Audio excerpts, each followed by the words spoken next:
This is Boxing Tickets in association with SB Sports. It's an absolute glorious evening, and obviously I'm sure you can see in the background where it's Stormont Estates. And we bumped into Mark Dunlop, and I do not know, Mark, what you're wearing, but obviously you're looking very colourful this evening. What is the crack with this shirt? Well, Steve, thanks very much for coming to East Belfast and Donald. I'm very privileged to say I'm a local native, my whole life, and this is how we rock in East Belfast. Funny, I was out with Frampton on Saturday, and he said to me, I had a black one of these, and he says, Mark, I've got that exact same shirt. So, he either wants to be an East Belfast man, or we've just got the same good sense of dress. And he knows exactly where I got it, so there was no secret. So we share the same label, obviously not the same size, so he must have got the small and I got the extra large. I know, obviously, Jamie, I think you had a similar shirt nearly again, obviously in fight week for Lopez Conlan, and Jamie Conlan was obviously giving you a bit of grief for obviously your shirt as well. I think he said you're Mark 5-0 Dunlop, so as if you're Hawaii 5-0, but I guess it's summertime, you obviously have to wear the things that obviously make you feel more comfortable in the sunshine, and we're having a glorious couple of weeks in Belfast. Yes, well, as I say, in Donald, this is how we rock, and I did have one on last week, and I think Jamie was quite jealous that he's obviously from West Belfast, so he has to earn his right and move up here, and maybe get that the medium in the shirt that's left on the shelf. You can ask Carl where we'll get them from. I don't know if Jamie fit in the medium these days. He'd probably be a large himself, I'm sure. Oh, I'm sure. Well, he's not too bad, to be honest with you. If we give anything for to get into the large. Obviously, I guess people sort of looking in will see that your show in just over 3 weeks' time is your second one of the year, but it's actually been a very busy year. If probably people's been around fight weeks and stuff like this. You'd obviously your show at the start of the year. You then obviously been involved with Conlan Boxing doing the matchmaking. Yeah. On what the matchmaking in Galway, I thought, is probably one of the best matchmaking shows I've seen in a long time. Yeah. And obviously you're involved in the matchmaking with Lopez Conlan as well. So even though this is only your second show of the year, it's actually been a very busy start to 2023 for you. Yes, well, I'm busy all the time behind the scenes, as you know. Jimmy asked me to help out a couple of other shows which I've done. All went well, all good competitive fights, and touch wood, everything went the right way. That same night I had boxers on the Bournemouth show for the Boxer and Sky, and I've done loads of matching for Eddie, so and Matchroom, so. No, I'm always behind the scenes, and obviously, I work hard, and I get on with everybody. And is that not the way to be? It is. I think we're obviously in a sort of, I guess where we sort of really been starved is sort of the big shows the last few years. We obviously still had the Conlan shows obviously last year or so, but obviously with no Sky Sports and BT back for the first time in over nearly 4 years as well. The small shows, obviously the smaller shows play a massive part to the future of obviously Irish boxing as well. So it's good when promoters can work together, using each other's strengths, because it's only going to lead to even better shows. Yes, well, as I say, like an event like in the SSE last week for Conlan Boxing, that was huge, and everyone had a part to play in it, including yourself. We all worked hard, and we got the show across the line, and everyone had a fantastic night. Unfortunately, there was a few mishaps, and it didn't go Mick's way. But I'm sure he'll bounce back, and I'm sure we'll have more big nights in there. I guess that's the big thing, that everybody sort of that feeling of sort of emptiness sort of afterwards, and obviously we knew how massive it was, obviously, for Michael Conlan to win. I guess in some ways maybe the pressure maybe told sort of on the night with game plan not being right, but hopefully, fingers crossed, we can obviously still keep these big nights coming. But I guess it gives us sort of the newer ones coming into the scene, and obviously you've got some of them yourself and Colm Murphy and Conor Quinn. It gives them obviously a chance to become the next one. We obviously have Anto Kakachi and Paddy McCrory are sort of on the cusp there, but it's now finding the next person to sort of carry the torch on. Sort of Frampton's passed it to Mick Conlan, who's the sort of next one to carry the torch and lead Irish boxing on to the big glory nights again. Yes, well, as I say, I wouldn't say it's over for Mick at this stage of the game, but only he knows, what's right for him. And in terms of the next man coming along, as I said, the world stops for nobody. So it's just a constant gravy train of talented fighters coming out of Ireland, north and south. So it's just a matter of the people getting behind them all, not just one. As I say, all my shows are nearly always sold out. In fact, the one in 3 weeks' time is nearly sold out. It will be, I'd say, by this time next week, definitely. So it's only a small show, but it's an important show. It's an Irish title fight on the line for Colm Murphy and Liam Gaynor. Their first fight was a classic on TG4, and it was a close fight. And I think off that fight, I think Colm Murphy set up a lead that was too hard for Liam Gaynor to catch, but he did close down the stretch. Now this time it's a bigger weight, which will suit Liam better, and also it's his extra rounds. So I think it's a pretty even fight. So it's really going to be nip and tuck. Now again, we're running opportunities, as you know, that the fight was touted everywhere. You've done your best. I know we all did. How many phone calls did you make, the Eddie Hearn in the end? Does this has wind up to you that obviously you're never off the phone? How many calls did you make? To be honest with you, it was only 2. That's Eddie, likes to play it up to being the promoter. I've got some voicemails there I'll let you have a listen to after, you'll have a laugh. At one point he talked about putting the fight on an MSG on the Berlinga Quigley card. But it's like everything, it didn't make sense because he can give it to local fighters and he'll do loads and loads of tickets. So we just decided to come up and say, look, well, I was only going to do this one show this time. As I had fighters on in the Conlan Boxing Galway show and the SSE, and I just said, you know what, like, we'll have one last wee summer blast. I always do like a summer brawl, as you know, and we had, who was it? It was Kingsway, our sponsors for this event, and Bet McLean's got behind us, and I have to thank them, because without them, you know, it wouldn't be possible to put this one on at such short notice and such a good event. And the same restricting it to 5 fights. The 5 names are there now. The tickets are nearly away, but if there's any, they need to contact the boxers to see who, you know, if there's any tickets left, really. Obviously, it's going to be your 15th dinner show as well, I believe, and you're nearly approaching the 30 mark of obviously shows you've done yourself. So you're quite a foundation, obviously, in Irish sport. Obviously, you know, and I know you said this before, no really sort of Irish boxer coming up probably hasn't appeared in a show, or you've been involved in a show with him somewhere. So you're such a pillar, and obviously in Irish boxing, I guess everybody probably looks forward to your shows, and they know that you know, I always call you the magic man and everything else, because everything you do, you take fighters from zero, and obviously James Tennyson, you've took the world title opportunities, you took Tom McCarthy the European title opportunities, high-low, Eric Donovan obviously the EU title as well. So that's why you are the magic man. So everybody looks forward to seeing your shows, and the Europa always delivers fantastic nights. I know. Well, I must sit down and see how many actually titles I've won altogether. I know James won 9 and high-low won about 4. It goes right back a long way. As I say, I'm doing this in Northern Ireland 12 years now, so you know, I'd like to say I'm very experienced in the market, which is why people want to work with me as well over here, because I've given a lot of people a lot of opportunities. I notice there's a lot going away again to box, which I just don't get. It was all right in the pandemic, but none of these kids must be earning money. I don't know how they're doing it, like, to be honest with you, but it's a laugh, because then they phone me up and say, can I go on your show and I'll sell tickets? And I'm like, well, sure, go and give your money to a Spanish, you know, promoter or a Welsh promoter, and come back and take my tickets. I had to laugh, you know. I don't need it, like, because, as I say, my own fighters sell anyway. It's just about giving opportunities. So I wouldn't really begrudge anybody, but you know, it is what it is.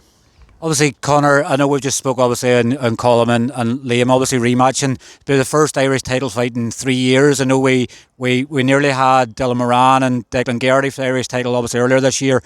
Obviously, it's a good tradition as well. I think the last Irish super featherweight champion was James Tennyson in 2017, and he actually beat Declan Geraghty. So it's a good mantle for obviously the winner. You know, I guess we sort of have to sort of stay neutral in some ways. Obviously, you, the promoter of Colm as well, you're always going to have your side, but it's a good man to sort of follow behind. If whoever wins the title carries on the tradition that James Tennyson did, the world's their oyster. Well, let's be honest. Like, the Irish title is the biggest title in Ireland.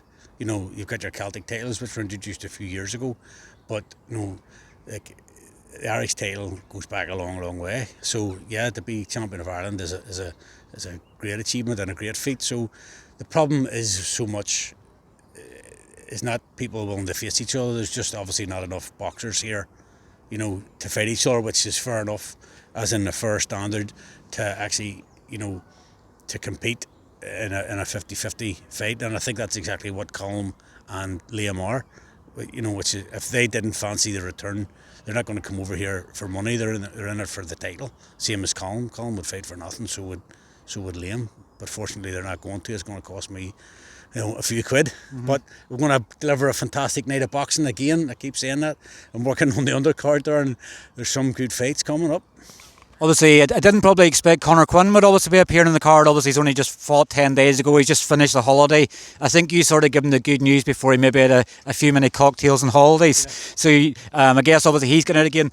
And his actually winning on the Conlan card probably is going a bit underrated. You know, obviously he beat a fighter who was obviously a European champion previously. He's ranked 7 in Europe at the moment, and this was obviously Conor's. I think it's Conor's first 8-rounder as well, and they won every round. It was a very competitive fight as well. I guess this thing is for Conor, and I think you mentioned sort of afterwards is get him another sort of ticking over fight, and then potentially maybe looking at titles before the end of the year. Yes, 100%. No, so where Conor's at is like. That fight took him to number 3 in Britain and 3 in Europe. While it sounds exciting, there is only 10 in that division. You know, I'm blessed that Conor can do flyweight and super flyweight. So we're going to hunt down everything at them 2 weights. And really what's happened is with Conor, so like yourself, I needed to know, was he all hype? But of the lower level, he was taking them out. It wasn't even a competitive spar, so he needed upped. I tried to get British level, but I couldn't get one at that point who would be eligible for a title, because at that point we were looking for a title fight. So unfortunately we had to dip our toes in European level, which is exactly what Juan Hestrona is European level.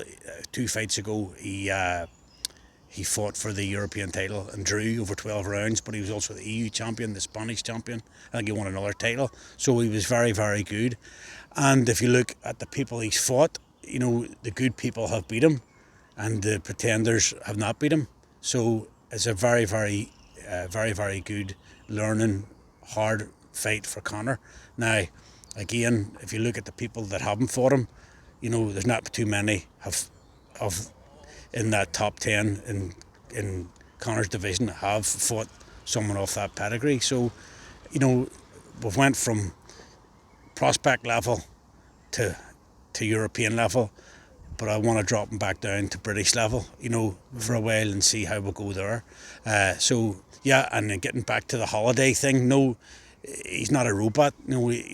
So a week off will do him no harm. It was such a good fight, It was such a good fight where he got plenty from it, that he'll be shocked himself. He started back today. I went to watch him train, and he started back today, and he'll be shocked how quickly his supreme fitness will come back and how much he has got from that fight and what he's learned from that fight. So in terms of cocktails, the kid's dedicated, doesn't even drink, so I have no worries about him.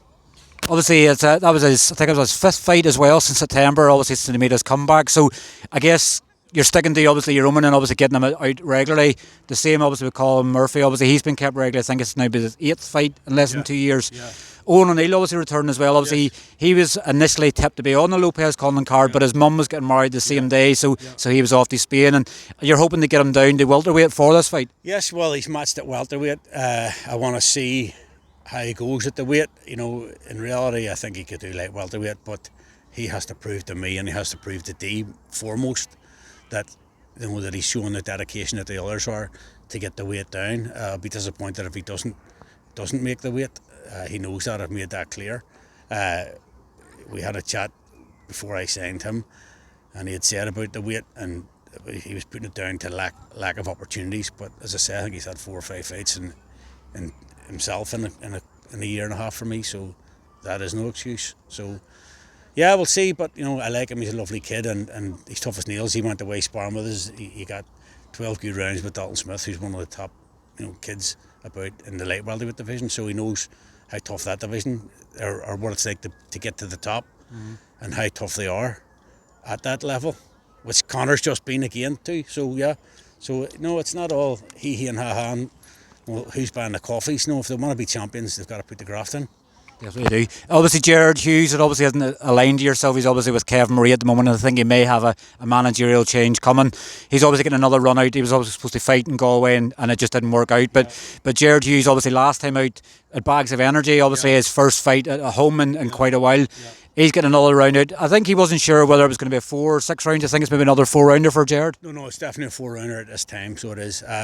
No, again, he doesn't have a huge amateur pedigree, as we know. So I don't know what he's told people, but I know he has not a huge amateur pedigree. So he needs to learn on the job. So I think like it's his route should really be. It's up to his manager or his new manager. Is like 4 4s, 4 6s, couple of 8s, and then go.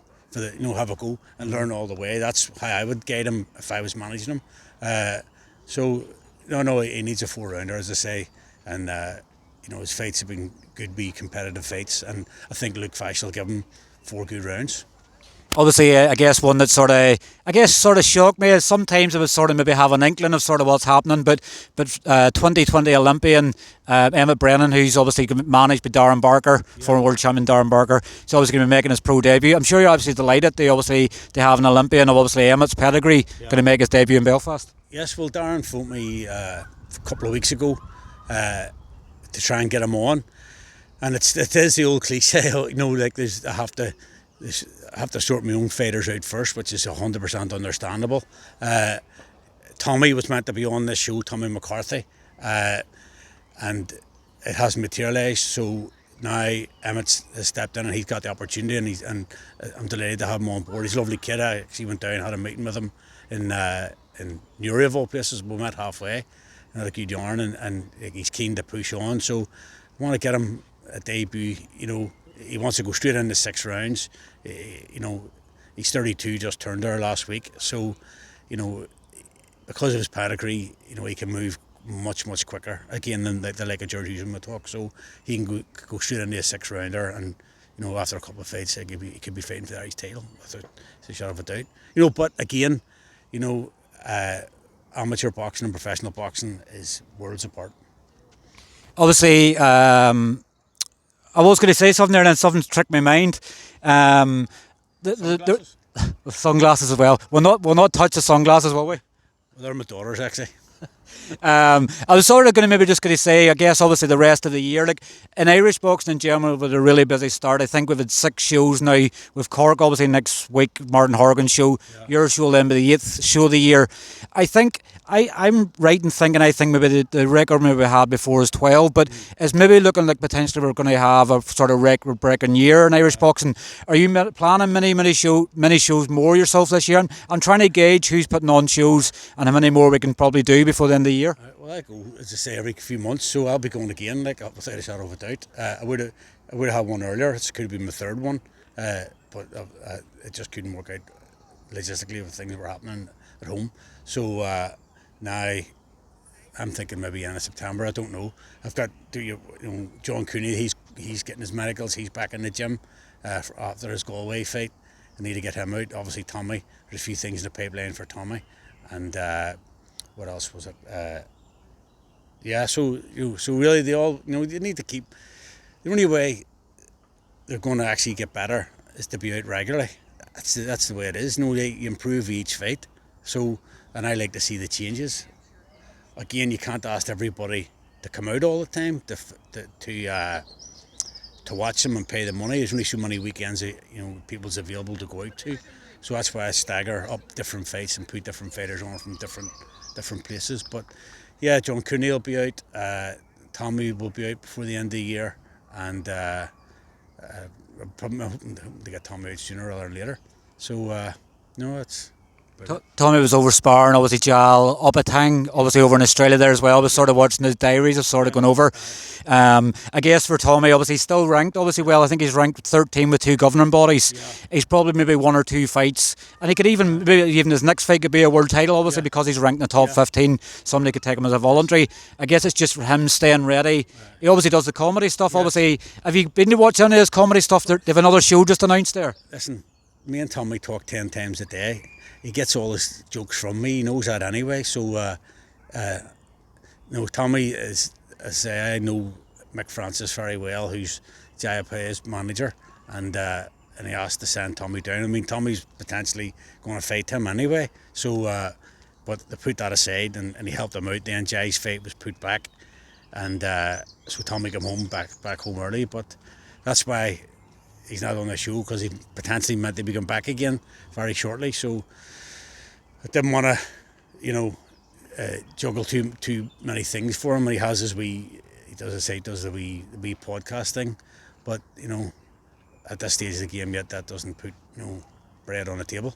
I'm surprised, obviously, him and Tyrone haven't asked you on yet. Obviously, I know they've announced their next show for the day of Nish, Michael Conlan, Jamie Conlan, and Jimmy Nesbitt, of all people, is going to be on it as well. We obviously remember his things in Frampton Quig, where he's obviously well known in boxing, but I'm surprised they haven't asked you on yet, because for everything that you've sort of done in boxing over the last 12 years, and I know Gerard Hughes brought up in an interview last week, without you running these small hall shows, where are these fighters getting fights? They're having to go abroad and everything else. So you're such a big part of obviously Irish boxing, and I know sometimes you like to downplay it, you're a fan and everything else, but without people like you involved in the sport, and if we didn't have them SSE nights, we have no boxing. It's like last weekend I'd be sitting watching a wall dry with paint. Well, to be honest with you, I was asked, but the money they offered me was rubbish, to be honest with you. Apparently Jamie Conlan and Mick was taking the most of it, and who was it? Jimmy Nesbitt was doing it for free. But like, as I say, it doesn't put bread on the table, and the money they offered me was pittance. So if Tommy and Tyrone are watching this here, get the wallet out. Pay you a bit more money. Yeah. I guess obviously after 12 years sort of in the sport, sort of just thinking outside of the box, when you obviously 30 years in the sport, 12 years. 12 years promoting in Northern Ireland. But obviously the promoting over the last 12 years. Are you obviously? I guess you're obviously very pleased and obviously how it's went. Would you ever have thought when you sort of started out? Because I'm thinking probably maybe of the new age and maybe somebody might think of going into the promotional side of things. Did you ever think it would sort of go so well? I guess COVID's obviously been a really tricky time for you, over the last couple of years. Did you ever think it would obviously go as well as it's went? What's the sort of dreams and aspirations you have? Yet I guess you want to have a world champion. Well, everyone wants a world champion. Let's be honest. I actually love what I do. It's not my income, as you know. So. Anyone getting in there, I would say don't, unless you've got deep pockets. That's the truth. It's a tough game, very, very tough game. To be honest, I only promote to get my guys opportunities. I'm a strong believer in anything you do in life. If you're good enough, you'll make it. If you're not, you won't. So if I give them the right opportunities and get them on the right platforms, it's up to them to do the business. So in reality of being a promoter, I would really call myself a good manager. That's just a side thing that I've had to do to get my guys the opportunities and everyone else opportunities here. Mm-hmm. They've all, even Tyrone, as I say, he's boxed. I was looking through old posters of that one you posted yesterday, D-Day, 6 years ago yesterday. 8 years ago yesterday? 8 years ago yesterday, sorry. And that one popped up yesterday. Paul Hyland was in the Holiday Inn. It was, I think it was... that was obviously, Eamon McGill Jr. obviously passed away. Unfortunately, I think... Eamon McGee Jr. Sorry, he'd obviously passed away. Hilo had obviously fought in that card because they were good friends. That was a year before as well. I didn't one day, because I know it was so close to obviously an anniversary and stuff as well. Sometimes I watch with some of the things I post, but Hilo was in the Holiday in the year before, and I think it was a Jane Wilton card, I believe. Yes. I know they were on that show that night, and as I say, it's good to look back on all them memories, because that's what I'm in this for.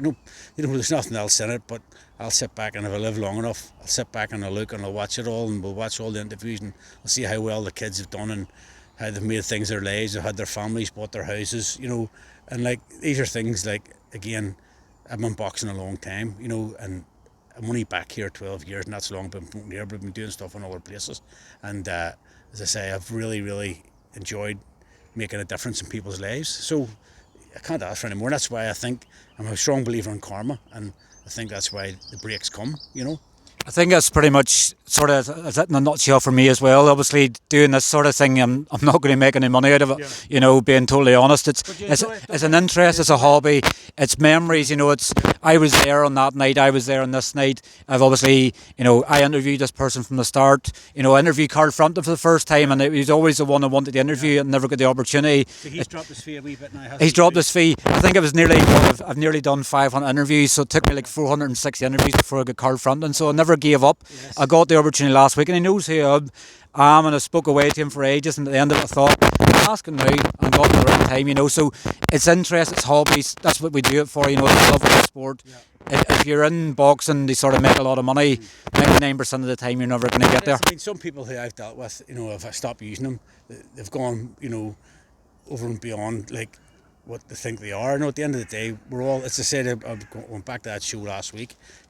Fella Boots from Dublin come up, and Ian came over from Glasgow. Everyone mucked over to help to make a good night, and unfortunately, as I say, it didn't go the way it was meant to, but without everyone mucking in, including yourself, who do a really, really good job of Irish boxing, everyone, Belfast boxers, I mean, what you done for Lamada was unbelievable. Like, we all thought about doing it, but actually take it off your arse and go and do it, it was brilliant. And he's made a difference in someone's life. He's helped, I give him all the credits, we Keelan, everybody, so we're all a big family really. And when you step outside that and try and be something you're not, then it's easy to get blackballed. But as I say, I'm back here 12 years now, and I've seen so many people come and go, managers, promoters, people try and do their stuff, so I must be doing something right.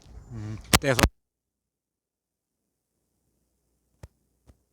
Sort of next. Leave me. Sort of later on a match.